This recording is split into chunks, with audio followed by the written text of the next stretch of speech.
This is part 2 on chapter 7 on feminism.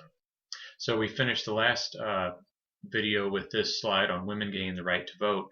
So I mentioned 1944, France, women get the right to vote, 1945, some other European countries. But it's interesting to think about the United States. So, again, we're already, the United States enters World War II right after the bombing of Pearl Harbor. So the United States enters World War II December 1941 or January 1942 time frame. So speaking of that, a lot of you might be familiar with this poster, the set of posters here from World War II time period, with this figure called Rosie the Riveter. So during that time, with all the men either in Asia or Europe, elsewhere, fighting the war, again, it went on for a long time, huge effort with manpower all over the world here, of course. So while they were gone, women really had to step in, keep the factories running, keep things sort of moving here in the United States while that happened. So Rosie's River is a sort of very famous sort of representation of women having this sort of newfound ability in the workforce, earning their own money, but kind of becoming their own sort of having a new form of independence, largely a result of men fighting the war overseas. So related to Rosie the Riveter, if we look at how American society changed during that time. So again, you can look at this slide, how many women work. So the percentages here, you can see, relatively stable from about the turn of the century, 1900, going through up until the mid 1940s, World War II, you can see here. So you can see that sort of dramatic impact that this Rosie the Riveter idea had on our American society.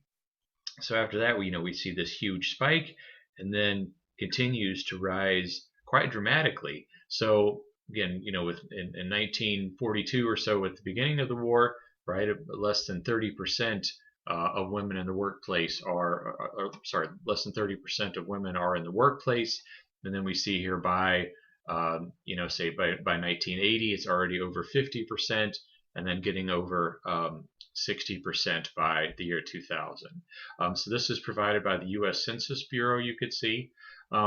So to me, actually, these numbers seem a bit surprising. I think in some ways we'd look at this and say you would think that would actually be quite a bit higher than 60%. But again, a lot of women have choose not to work, or I'm not sure if this captures part-time work as well. Say if someone working maybe just 15 hours a week, does the U.S. Census include that? I'm not sure. But in any case, you can see from the slide how much of a dramatic impact World War II had on our society as far as women in the workplace, right? So we kind of see that change over from the male breadwinner model to more of a dual income model, right? So of course that's happened through other ways as well. I mean, thinking about just the expensive things, home ownership, trying to put your kids through college, that type of thing. That that in our modern society, just having one person work is increasingly difficult, right? Whereas in the previous decades, maybe that was more of a reality. Nowadays you have to be making a pretty substantial salary for that to be the case.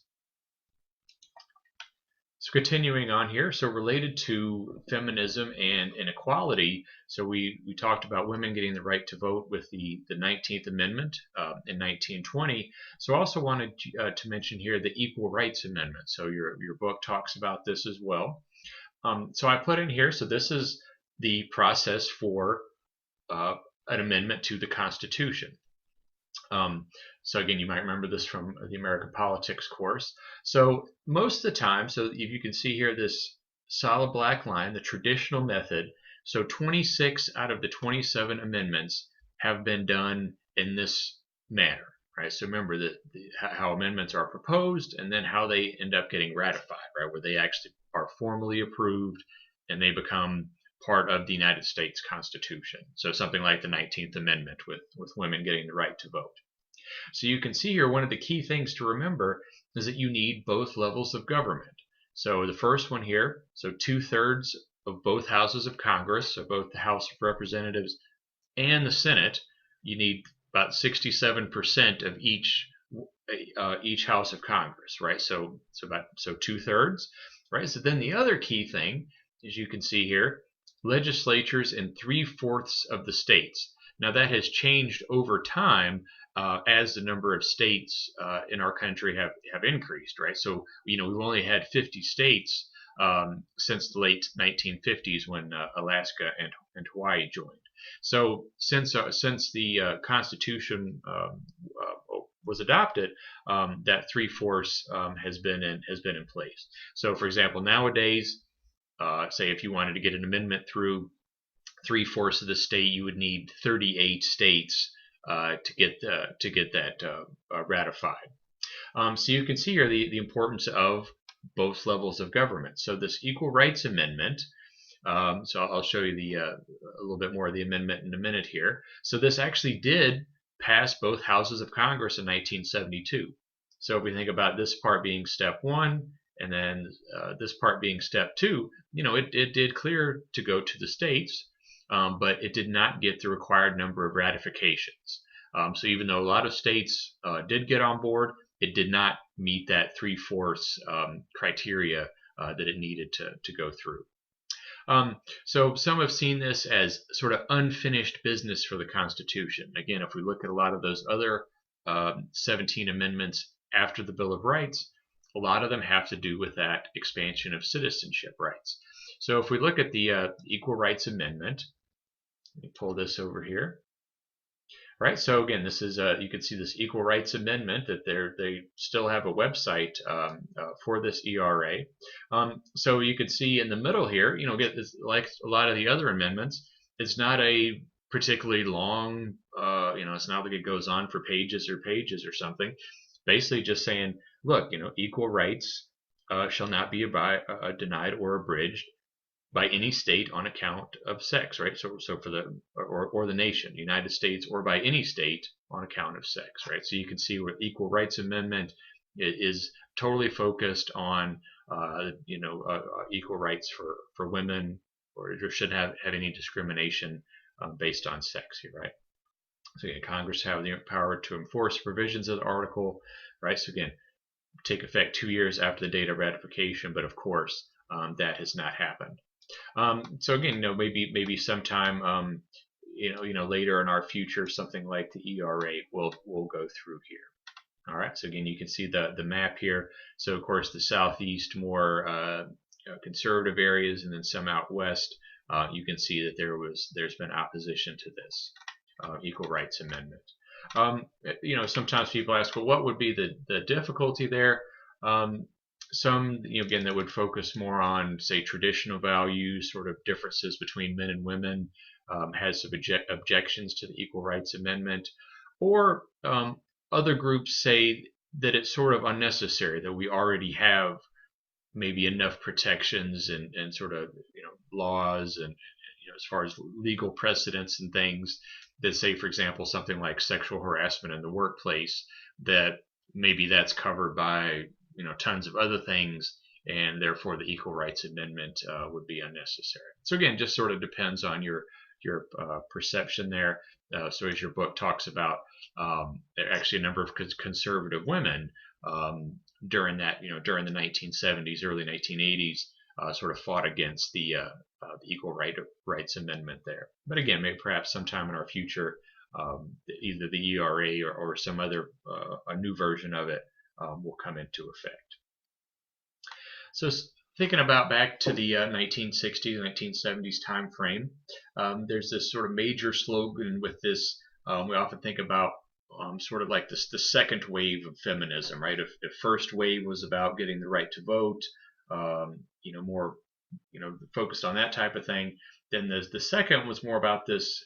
We usually think about the women's movement, right, from the 1960s, right, where they had this major slogan called "The personal is the political." So a famous book here during that time period was from Betty Friedan, wrote The Feminist Mystique, that came out in 1963. So related to feminism, like a lot of the other ideologies we see in this course, is we have this socialization process, right? This sort of lifelong process on how you acquire values. So what feminists often look at is how that relates to the formation of social roles. Basically saying, men are supposed to do these things, women are supposed to do these things, all that sort of stuff. How we maybe are socialized from a very early age to do one thing or another. So, one example that's often brought up is, say, women aren't as engaged in math and science. And perhaps there's a societal, maybe not discrimination, but a societal, socialization process that pushes women away from those sort of math, engineering, those kind of fields. So there's been a lot of work recently trying to combat some of those societal pressures. So we have another vocabulary term here. So consciousness raising, right? So this is the idea about, helping women and then also men to become aware of the limits imposed by women by both law and custom. So again, law would be more related to something like, in a book, right? Like a law passed by Congress or a state legislature, something like that. Custom would be more something like that we just kind of sort of do in our society, right? Like, maybe custom would be something more like women have a greater role in child raising activities. It's not like the government's telling them to do that by law, but just sort of the custom of our society maybe has been for women to do more of those type of activities. So long story short, a lot of this stuff dealing with feminism in any of the waves, right? First, third, second, or third, the third wave that we have nowadays, is a lot of it's dealing with power relationships. Sort of, who is having the power in society, who is doing what, how much freedom do women really have, how much freedom do men really have. All those sort of questions come into play related to power relationships. All right, so feminism is often related to the concept of sexism. So a good definition here is just this simple belief that women are inferior to men. So maybe we see various iterations of that in our society, where women may be oppressed both individually and as a group. So feminists would argue that sexism often pervades politics and the economy. So again, it could be in our political arena, and then also say in the workforce, corporations, all that type of thing. So one of the things we'll see in this chapter is that this socialization process, feminists would argue that one of the key things is that the socialization should not eliminate options for women. Something like, women shouldn't be in politics, something like that. They would argue against that there shouldn't be any doors that are closed to women just as a result of sex or gender. So feminists also argue that women, because of this socialization process, that they are sort of trained or socialized to accept physical and mental mistreatment, even the issue of rape. So I think your book, mentions that, say, for a huge, time in our United States history, that it was legally impossible for a man to rape his wife, for example. That was just sort of seen as an impossibility.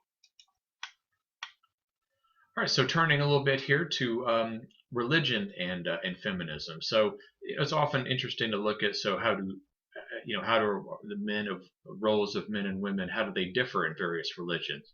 So for example, in Orthodox Judaism and Islam, for example, men and women are separated during worship, right? So if you think about a mosque, you would see all men together or all women together, for example. Whereas in Christianity, usually together during worship, but on the other hand, women are often placed in subordinate roles. Say, for example, the Catholic Church has, for its entire history, excluded female priests. Now, again, that might change at some point in the future, but at least for now, that's not the case. Whereas the Episcopalian Church, for example, does have female priests. So from various backgrounds and things. So again, just so to label, Christianity takes obviously so many different forms. So it's not a one size fits all dynamic by any case. So we'll go ahead and end this second video here, and we'll continue on with this slide in the next one.